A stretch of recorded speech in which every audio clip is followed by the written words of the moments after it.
आज की इस वीडियो में बात करेंगे कैन एंड कुड के बारे में कि कैन का प्रयोग कहाँ होता है और कुड का प्रयोग कहाँ पर होता है और कैन और कुड के प्रयोग से हम स्पीकिंग कैसे कर सकते हैं इसके बारे में ही बात करेंगे। पहले आपको 2 मिनट के अंदर कॉन्सेप्ट समझाने का प्रयास करेंगे, उसके बाद आपको एग्जाम्पल के माध्यम से समझाने का भी प्रयास करेंगे।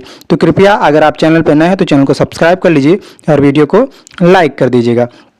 यदि आप पूरा टेंस पढ़ना चाहते हैं दोस्तों तो प्लेलिस्ट में जाकर के वहाँ 11 वीडियोस में पूरा टेंस जो है कंप्लीट कराया गया है, वहाँ से आप जाकर के पढ़ सकते हैं। ठीक है, तो आइए सबसे पहले हम बात करते हैं कि कैन का प्रयोग कहाँ होता है। जैसा कि आप ग्राफिक्स के माध्यम से 3D के माध्यम से समझ पा रहे होंगे कि जो कैन का प्रयोग है ये हम प्रेजेंट टेंस में करते हैं। कहाँ पर करते हैं? प्रेजेंट टेंस में।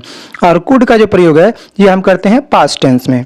ठीक है, आप दोनों को एग्जाम्पल के माध्यम से समझते हैं, फिर उसके बाद आपसे हम बात करते हैं। देखिए, कैन का प्रयोग हमने बताया था कहाँ? पास्ट में होता है, प्रेजेंट में होता है। ठीक है, कैन का प्रयोग कहाँ होता है? प्रेजेंट में होता है।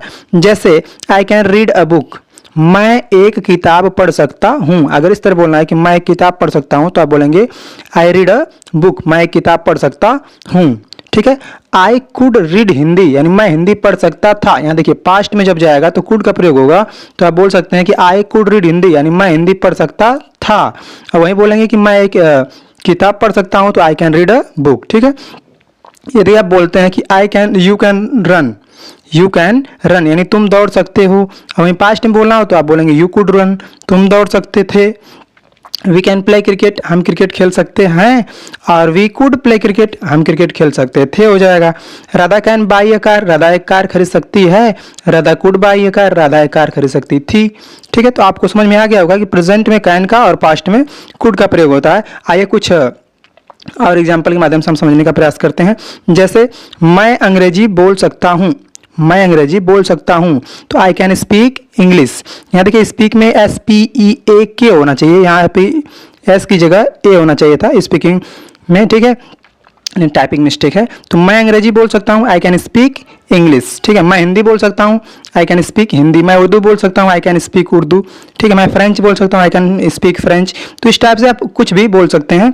ठीक है, उसे आप उसके आगे जोड़ देंगे। ठीक है, अब अगला है कि मैं अंग्रेजी बोल सकता था। यदि आप पास्ट में बोल रहे हैं कि मैं अंग्रेजी बोल सकता था तो आप बोलेंगे आई कुड स्पीक इंग्लिश। ठीक है, आई कुड स्पीक इंग्लिश, मैं अंग्रेजी बोल सकता था। मैं हिंदी बोल सकता था, आई कुड स्पीक हिंदी। मैं उर्दू बोल सकता था, आई कुड स्पीक उर्दू। ठीक है, इस तरह से आप लगाएंगे। अगला देखिए, मैं बहुत अच्छा गा सकता था। अगर ये बोला जाए कि मैं बहुत अच्छा गा सकता था तो I could sing very well, I could sing very well. Could क्यों लग रहा है? क्योंकि यहाँ पे पास्ट हो रहा है। ठीक है, अगर बोला जाए कि मैं बहुत अच्छा गा सकता हूँ तो आई कैन हो जाएगा यहाँ पे। ठीक है, I can sing very well.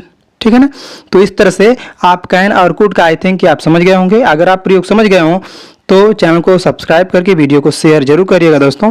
आइए आपसे मिलते हैं अगली वीडियो में आपसे, तब तक के लिए जय हिंद।